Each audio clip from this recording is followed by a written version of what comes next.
UP में हमारे शंकराचार्यों को जबरन पुलिस प्रशासन रोक रहा है, मुख्यमंत्री धमकाने की भाषा बोलते हैं। और प्लीज चुप रहिए, आप चुप रहिए। मैंने कितने ही वीडियो देखे पिछले 72 घंटे में जहां पर बीजेपी का कट्टर वोटर बोल रहा है अब मैं बीजेपी को वोट नहीं दूंगा। 100 चूहे खा के बिल्ली हंस करने चली है, कहावत कांग्रेस पे चलता होता है। शब्दों की गरिमा रखिएगा तो मैं भी गरिमा से बात करूंगी। कोर्ट में एफिडेविट दायर करके कहा, ये एफिडेविट दायर करके कहा कि भगवान श्री राम का कोई अस्तित्व नहीं है। शर्म नहीं आ रही है? धर्म के स्वयं भूत के दादा पकड़ बैठे हो, शर्म नहीं आ रही है? शर्म आनी चाहिए। बकिया देने की बात कहने वाले आपकी बकिया उत्तर प्रदेश की वही साधु संतों के पाप से गांधी खानदान विनाश की ओर बढ़ रही है। जनता स्वीकार नहीं करती इन नकली हिंदुओं को। आप कितना भी पान कराकर सैनिक खाकर यहाँ पर बात करिएगा, आप धोखी हिंदू है, आप नकली हिंदू है, नकली पाखंड आपका चलने वाला नहीं है, ये जो कोर्ट के ऊपर जनेऊ चलने वाला नहीं है। ये टीवी वाले भाई पिक्चर चालू करो बे। क्या है कांग्रेस की प्लानिंग 2027 के लिए? आप लोगों की क्या तैयारी है? किन किन विषयों पर आप आगे जाने वाले हैं? यूपी में जो हार हुई 2024 में, वो किसकी हार थी? योगी जी की हार थी या मोदी जी की हार थी? कोई सेंस है इस बात की? यूपी में क्या हो रहा है?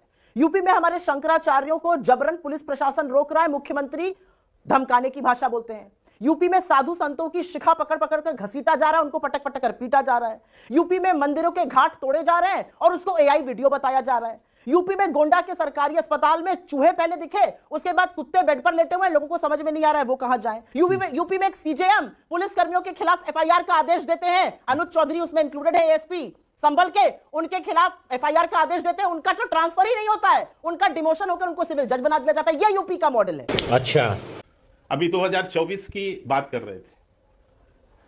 2024 में आम चुनाव हुए, पूरे देश का चुनाव था।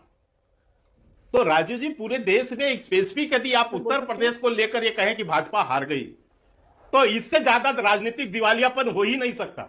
ऐसे तो इतने कई राज्य हैं जहां कांग्रेस खाता नहीं खोल पाई है, 0 सीट पे है। बड़े बड़े राज्यों में 1-1 सीट पर है, और समाजवादी पार्टी का तो लेना देना नहीं है उन राज्यों से। तो आम चुनाव अलग हैं, विधानसभा चुनाव अलग हैं। और विधानसभा का परिणाम है कि कांग्रेस 403 सीटों में मात्र 2 सीट, यह सच्चाई है कांग्रेस की। और हमसे आधा से भी कम सीट समाजवादी पार्टी है विधानसभा में। तो यह है सच्चाई विधानसभा चुनाव की। अब इसके बाद कोई अपनी जो है प्रशंसा के गीत गाता रहे तो मैं उन्हें बधाई दे सकता हूं। ऐसी यदि 2 सीट की पार्टी बन के रहे तो अच्छी बात है, रहना चाहिए। जहां तक उत्तर प्रदेश की बात करें, 17 में और 22 में विकास के नाम पे भाजपा जीती है। और जैसा आज गृह मंत्री अमित शाह जी ने कहा कि जो बीमारू प्रदेश था आज वो ग्रोथ का इंजन बन चुका है। और वो डेटा से बैक भी होता है कि 2017 में जो यूपी का बजट 3 लाख करोड़ होता था, आज वो 8 लाख करोड़ है। जो डेफिसिट स्टेट होता था आज वो सरप्लस स्टेट है। हमारी जो जीएसडीपी होती है, स्टेट की जो जीडीपी होती है, 2017 में करीब 12 करोड़ थी, 12 लाख करोड़ थी, अभी वो 30 लाख करोड़। और ऐसे में जितने आपने दे सकता हूँ कि कैसे पर कैपिटा इनकम 46,000 थी, अब वो करीब 1.25 लाख से ज्यादा है। अनएम्प्लॉयमेंट रेशियो 19% था, अब वो 3% से कम है। ईज ऑफ डूइंग बिजनेस में हम 14 रैंक हुआ करती थी, हम 2nd रैंक पे हैं। मतलब पहले माफिया सबमिट हुआ करती थी हमारे, माफिया हर जिले का एक माफिया था, 1 डिस्ट्रिक्ट 1 माफिया। कि नोएडा में है तो किडनैपिंग होगी, मेरठ में है तो कार चोरी होगी, बुंदेलखंड में है तो सैंड माफिया होगा, प्रयागराज में है तो चीटिंग माफिया होगा, अगर पूर्वांचल में है तो रंगदारी माफिया होगा। ये बड़ी अच्छी बात कही आप। 1 डिस्ट्रिक्ट 1 प्रोडक्ट, 1 डिस्ट्रिक्ट 1 डिश, हर जिसकी एक क्या स्वाद की चीज है। तो उत्तर प्रदेश बिल्कुल बदल हाल के समय से उत्तर प्रदेश में काफी सारी नेगेटिव खबरें आई, तो आपको लगता है कि ये चुनौतियां पेश करेगा? दोबारा बोलिए एक बार। हाल के समय में बहुत नेगेटिव नकारात्मक खबरें सामने आई हैं, प्रयागराज से लेकर नोएडा से लेकर तमाम दूसरे हिस्सों से। देखिए, उत्तर प्रदेश बड़ा राज्य है, 24 करोड़ की जनसंख्या है, अपराध होगा, मैंने अपराध, लेकिन अपराध के बाद होता क्या है? लड़के हैं, गलती हो जाती नहीं, माफिया को मिट्टी में मिला देंगे। ये जो शासन का जो एटीट्यूड है कि पहले अपराध पहले भी होता था, अपराध अब भी होता है, अपराध एक तो पहले कम हो गया। आप डेटा देख लीजिए कि चाहे जो बड़े अपराध हैं, जो चोरी है, डकैती है, बलात्कार है, मतलब साथ उसमें ड्रास्टिक फर्क आया। आपके जो डेटा है, फॉर्मल डेटा, उसको दे सकते हैं। लेकिन जो पहले किस थीम से सरकार चलती थी, थीम था पहले सरकार का, लड़के हैं, गलती हो जाती है, कुछ नहीं फर्क पड़ता। बात तो सही है। कांग्रेस पार्टी क्या अपने आप को जमीन पर मजबूत कितनी हुई है, इस बारे में बताएं आप। राजीव जी, सबसे पहले तो डेटा की एक खासियत होती है कि डेटा में इंटरप्रिटेशन नहीं करना पड़ता, डेटा अपने आप बोलता है। यहां पर एक झूठ बोला गया, ये सरप्लस है, आप रेवेन्यू सरप्लस है, फिस्कल डेफिसिट 3% है, 91,400 करोड़ रुपए। फिस्कल डेफिसिट 3% तो बहुत अच्छा नंबर है। 9 लाख करोड़ इनके ऊपर कर्जा है। अच्छा आप प्लीज एक बार चुप रहिए, बीच में मत बोलिए, मैं आपके बीच में नहीं बोल रही थी, मैं आपके बीच में नहीं बोल रही थी। आपको इसका मतलब फिस्कल पॉलिसीज की बड़ी कम समझ है। 3% फिस्कल डेफिसिट 91,400 बजट। और अब प्लीज चुप रहिए, आप चुप रहिए। 9 लाख करोड़ रुपया कर्जा कर दिया यूपी गवर्नमेंट ने। और असली बात यह भी है कि उत्तर प्रदेश में ह्यूमन डेवलपमेंट इंडेक्स की बात करते हैं, infant mortality rate 37 out of 1000, highest in the country. Education literacy rate one of the lowest in the country, 67.7% for men. Supriya ji revenue surplus और फिस्कल डेफिसिट के बीच काफी कंफ्यूज हो गई, शायद आज थोड़ी सी चिंतित लग रही हैं।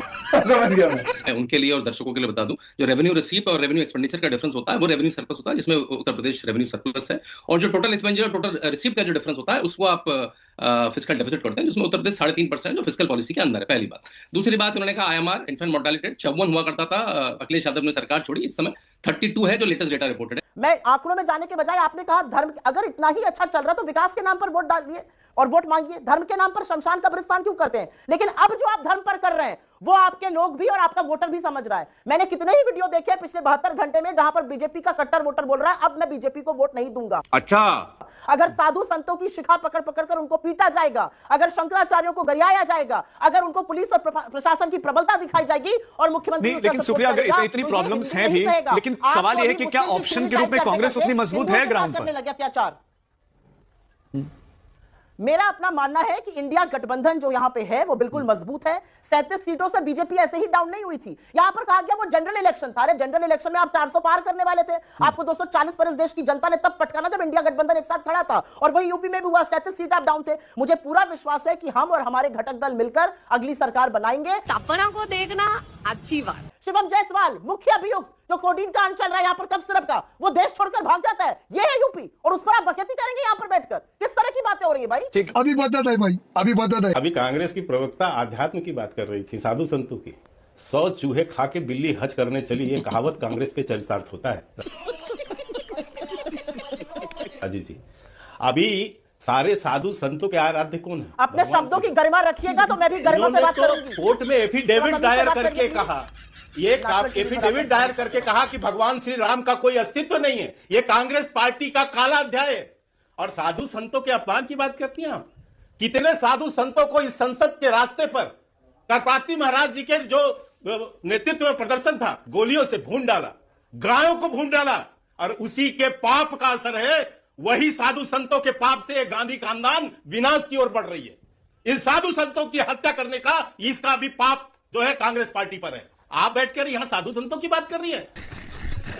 आपने कितना अपमान किया साधु संतों का, आपने कितना अपमान किया सनातन धर्म का जो है कांग्रेस पार्टी ने। और भगवान राम के जो है शर्म नहीं आ रही है शंकराचार्य के लोगों को पीटते हुए, आपने एड़ी चोटी का जोड़ लगा दिया, और आप जो है आध्यात्म की बात करते हुए शर्म नहीं आ रही है? धर्म के स्वयं भूत ठेकेदार आप बने बैठे हो, शर्म नहीं आ रही है?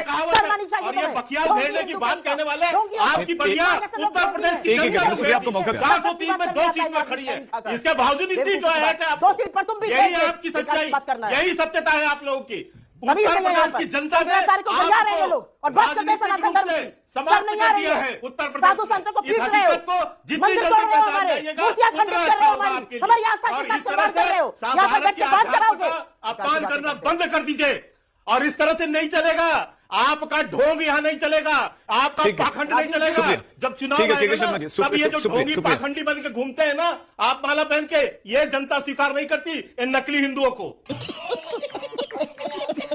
मैं हिंदू धर्म की अनुयायी हूं, और मैं हिंदू धर्म की अनुयायी होने के नाते मैं कांग्रेस बीजेपी कोई बात नहीं करना चाहती हूं। सनातन संस्कृति में मेरा भरोसा है। और अगर मेरे शंकराचार्यों का लगातार अपमान होगा, अगर मेरे द्वारका के भी शंकराचार्य और अभिमुक्तेश्वरानंद जी भी बोलेंगे कि यह सरकार गलत कर रही है, तो मैं बिल्कुल उनकी तरफ से बोलूंगी। श्री रामानुजाचार्य ने बोला कि जो संतों के साथ हो रहा है वो गलत है। छोटे छोटे बटुक संत बता रहे हैं कैसे उनकी शिखा पकड़ के उनके घसीटा गया। शर्म नहीं आ रही है आपको? किस तरह की बात करते हैं यहाँ पर आकर आप बकैती करिएगा। असलियत यह है कि ना ये धर्म के सगे है, ना ये लोगों के सगे, ये सत्ता के सगे है। अगर लोगों के सगे होते तो यहाँ पर रोजगार बनाते, निवेश लाते। धर्म के विरोधी थे, इसीलिए समाप्त हो गए, हो रही है कांग्रेस पार्टी। इस देश की जनता समाप्त कर देगी आपको, तुम्हारे जैसे कहीं का नहीं छोड़ेगी। और यही सनातन का विरोध करते करते आप समाप्त होते जा रहे हैं। और ये नकली पाखंड आपका चलने वाला नहीं है, ये जो है कोर्ट के ऊपर जनेऊ चलने वाला नहीं है।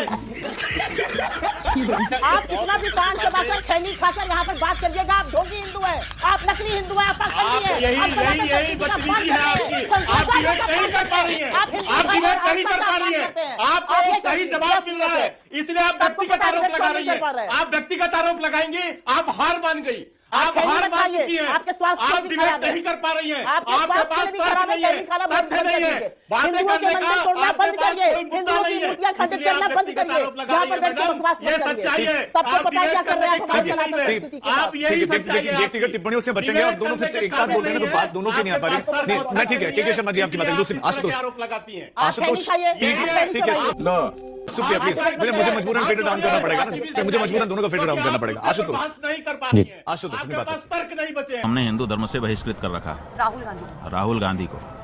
वो जब हिंदू अब नहीं रहे तो फिर उनको क्यों हिंदू धर्म स्थान में प्रवेश देना चाहिए? भारतीय जनता पार्टी से और राम जन्मभूमि के तीर्थ क्षेत्र ट्रस्ट के ट्रस्टियों से हम अनुरोध करना चाहेंगे कि अगर राहुल गांधी आए भी तो उनको मंदिर में कृपया ना घुसने दें। खत्म। Bye bye, tata, goodbye, गया।